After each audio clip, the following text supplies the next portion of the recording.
tayo sa ikalawang markahan, ika-6 na linggo, unang araw. Ako nga pala si Ginang Maria Cecil Bambi, Teacher Cecil ang maaari ninyong itawag sa akin. At ngayon, alam ko na nais na ninyong ipagpatuloy ang inyong pag-aaral. At alam ko rin na marami na kayong natutunan sa mga nakaraang talakayan. Kaya naman, gagabayan ko kayo para sa ating layunin sa araw na ito na nagagamit ang iba't ibang salita bilang pang-uri at pang-abay sa pagpapahayag ng sariling idea. Kaya naman, ihanda ang inyong mga sarili at kunin na ang inyong mga panulat. Mga bata, tingnan natin kung ano ang masasabi ninyo sa larawan na ito. Magaling! Ang babae ay maganda. Sino ba ang maganda? Tama, ang babae. Ano ang masasabi mo sa babae? Magaling! Ang babae ay maganda. Mga bata, ano sa palagay ninyo ang salitang maganda? Magaling! Ang salitang maganda ay salitang naglalarawan sa isang babae. Kaya naman, sa araw na ito, tatalakayin natin ang tungkol sa pang-uri. Alam niyo mga bata, napakarami tayong makikita sa ating paligid tulad ng tao, bagay, hayop o pangyayari. At ang mga ito ay may iba't ibang katangian.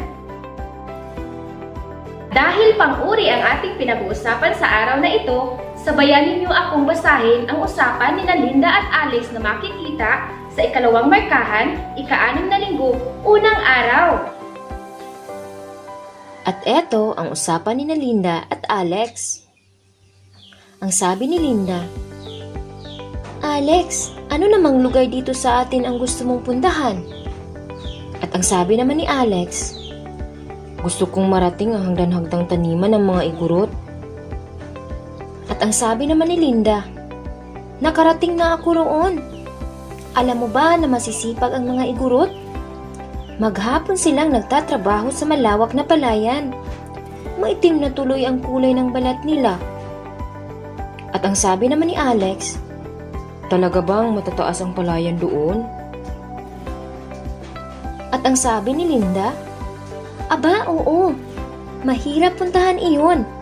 Pero kapag naroon ka na, parang malapit na sa iyo ang langit. Sariwang-sariwa rin ang hangin doon. Mabango ang simoy ng palayan. Malinis din ang tubig sa batis at ilog." At ang sabi ni Alex, "Sana makapunta ako doon ngayong bakasyon." Mga bata, tingnan at pansinin ang mga salitang ginagamit ni Linda at Alex sa usapan. Kagaya ng hagdan-hagdan, masisipag, malawak, maiitim, matataas, sariwa, mabango, malapit, at malinis. Ano ang ipinahahayag ng mga salitang ito? Tama, naglalarawan ang mga salitang ginagamit sa usapan. Ginagamit natin ang mga salitang ito sa pagbibigay katangian ng tao. Bagay, lugar o pangyayari. Sa paglalarawan ng isang tao, bagay, lugar o pangyayari, inilalahad ang mga katangiang taglay nito. Ito ay nagagawa natin sa pamamagitan ng paggamit ng pang-uring panlarawan. At ang mga salitang ito ay tinatawag na pang-uri o mga salitang naglalarawan. O sa wikang Ingles, ito ay adjective. Ang pang-uri ay lipo ng mga salitang naglalarawan o nagbibigay katangian o uri ng tao, hayop, bagay o pangyayari. Ito rin ay isang bahagi ng pananalita na binabago ang isang pangalan at nagbibigay turing sa isang pangalan o panghalip. Naging lalong makulay ang ating pagsasalaysay sa paggamit ng mga pang-uri o mga salitang naglalarawan sa pangalan. Nakuha niyo ba mga bata? Magaling! Ngayon, bibigyan ko kayo ng gawain at ang gagawin ninyo ay basahin ang maikling talata na aking ibibigay.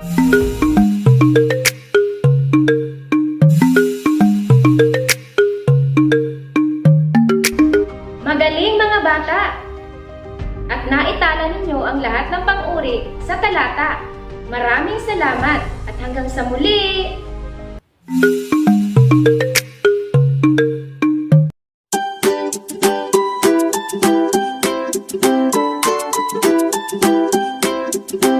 Magandang araw po mga bata! Ako si Teacher Cecil na nagbabalik dahil ayaw ko kayong iwan sa araling ito. At bago tayo magpatuloy sa ikalawang araw, balikan muna natin ng kaunti ang unang araw. Sa unang araw, natalakay natin ang tungkol sa pang-uri o sa wikang Ingles, ito ay adjective. Ano ba ang pang-uri? Tama! Ang pang-uri ay mga salitang naglalarawan sa tao, bagay, hayop at pangyayari. Ngayon naman, ating ipagpatuloy ang ating pag-aaral sa araw na ito. At ito ay tungkol sa pang-abay. Ano ba ang pang-abay? Ano ba ang gamit ng pang-abay? Mga bata, ano ba ang masasabi ninyo sa larawang ito? Magaling! Ang sanggol ay natutulog sa kuna. Ngayon, meron akong mga pangungusap na halimbawa. Tingnan ninyo ito at suriin. Unang pangungusap. Ang bata ay masayang naglalaro sa kalye. Pangalawa, maagang pumasok si Nel. Pangatlo, sinagot ni Jess ng mabilis ang bugtong ng guro. At ang pang-apat ay magaling sumayaw si Ben. Ngayon, tingnan at pansinin ang mga salitang sinalangguhitan sa pangungusap. Kagaya ng masaya, maaga, mabilis, at magaling. Ano ang ipinahayag ng mga salitang ito? Tama! Ito ay naglalarawan sa pang-uri, pandiwa, at iba pang pang-abay. At ito ay ginagamit bilang panglarawan sa tatlong bahagi ng salita. Ang pangdiwa, pang-uri, at kapwa pang-abay. At lalong naging makulay ang ating pagsasalaysay sa paggamit ng mga pang-abay. Ibig sabihin, ang pang-abay ay mga salitang naglalarawan sa pandiwa, pang-uri, o iba pang pang-abay. Nakuha niyo ba mga bata? Ngayon, bibigyan ko uli kayo ng gawain. Kunin ng muli ang inyong mga panulat at papel at ang inyong learning activity sheets sa ikalawang markahan, ika-6 na linggo, ikalawang araw. At eto ang gagawin ninyo. Suriin at makinig sa mga babasahing pangungusap sa bawat bilang. Pagkatapos ng pagbabasa ay isulat ang mga salitang pang-abay na makikita o mababasa.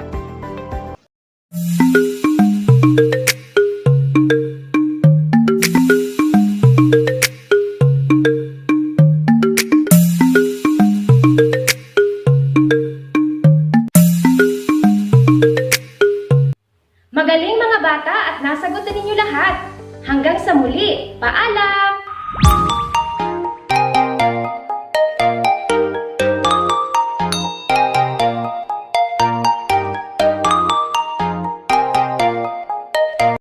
Magandang araw mga bata! Ito po uli si Teacher Cecil na nagbabalik. Nandito na tayo sa ika-6 na linggo, ikatlong araw. At bago tayo magsimula sa araw na ito, balikan muna natin ang ating nakaraang leksyon kahapon. At ang nakaraang talakayan ay tungkol sa pang-abay. Ano ba ang pang-abay? Tama! Ang pang-abay pang-abay ay mga salitang naglalarawan ng pandiwa, pang-uri at iba pang pang-abay. At dahil nakuha ninyo ang ating talakayan sa pangalawang araw, punta naman tayo sa ikatlong araw. At ating ipagpatuloy sa pamamagitan ng gawain na maaaring makakadagdag sa inyong kaalaman. Kaya, kunin na ang inyong papel, ang inyong panulat, at ang inyong learning activity sheets sa ikalawang markahan, ika-6 na linggo, ikatlong araw.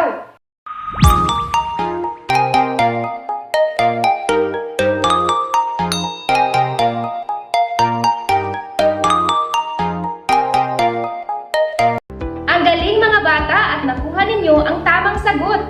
Hanggang sa muli, ito po si Teacher Cecil na pansamantala magpapaalam.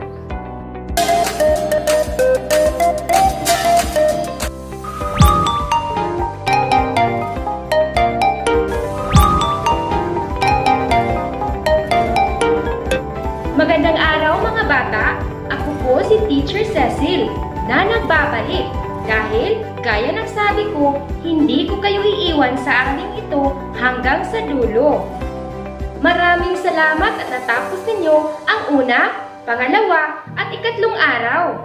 At ngayon nandito na tayo sa ika-4 na araw. At syempre, tutulungan ko pa rin kayong matuto para sa ating layunin sa araw na ito na makapagtala ng datos mula sa binasang teksto. Mga bata, may ideya ba kayo kung ano ang datos? Magaling! Ang datos ay ang konklusyon ng mga elemento o mga kaalaman na ginagamit sa mga eksperimento, pagsusuri, pag-aaral ng isang bagay. Ano naman ang pagtatala? Tama! Ito ay ang pag-iisa-isa ng mga mahahalagang impormasyon kinalap o kinuha sa iba't ibang sanggunian. Mayroon tayong pagtatala ng datos o uri ng pagtatala ng datos. Una, tuwirang sipi. Ito ay eksakto o kumplitong pagsipi ng bahagi ng orihinal na teksto. Maaaring ito ay isa o higit pa sa isang salita, parirala, pangungusap o talata. Lagyan ng panipi ang mga tala para makilala bilang direktang sipi.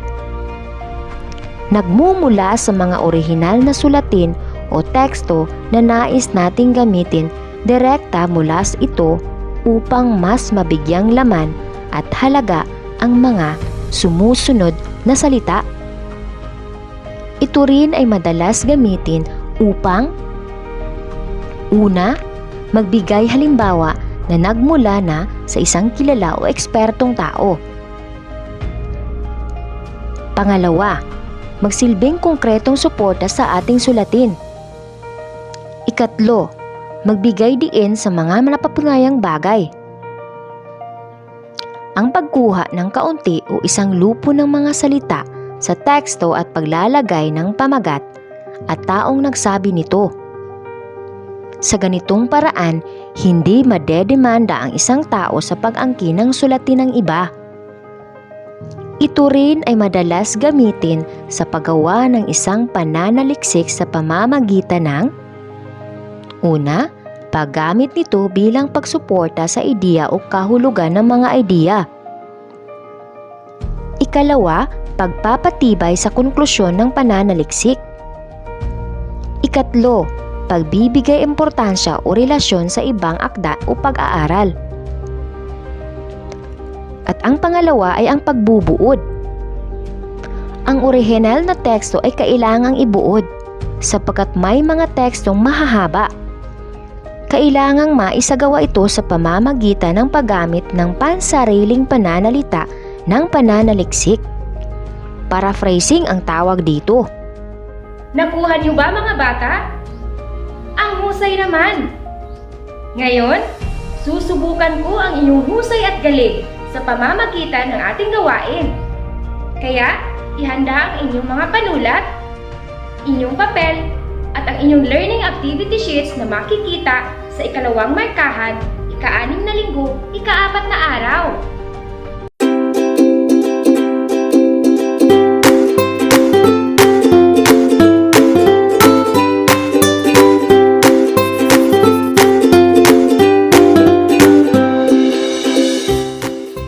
Maraming salamat mga bata sa inyong panunood, pakikinig at kooperasyon. Dahil doon, natapos ninyo ang ikalawang markahan, ika-6 na linggo. Ito po uli si Ginang Maria Cecil Bambi na pansamantalang magpapaalam.